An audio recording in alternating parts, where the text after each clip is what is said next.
The Great Cookie Caper. Once upon a time, in a colorful little town, there lived a cheeky squirrel named Sammy. Sammy loved cookies more than anything in the world. One sunny afternoon, he caught a whiff of something delicious. It was Mrs. Baker's famous chocolate chip cookies cooling on the windowsill. Sammy's eyes widened. "I must have those cookies," he squeaked. He hatched a plan and put on a tiny red cape, declaring himself the Cookie Bandit. He scampered up a tree, then leaped onto the roof, ready to swoop down. But as he leaped, he got tangled in a balloon that had floated away from a birthday party.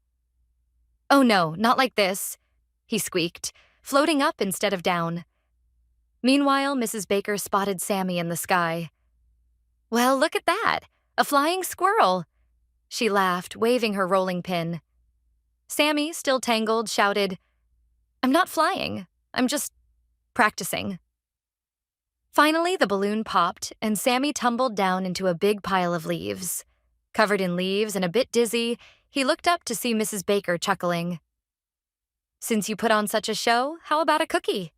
she offered, handing him a tiny chocolate chip cookie. Sammy beamed. Best flying lesson ever. And from that day on, he became known as the squirrel who could fly, but only when he was chasing cookies. And so, Sammy had his cookies and a new story to tell all his friends. The end.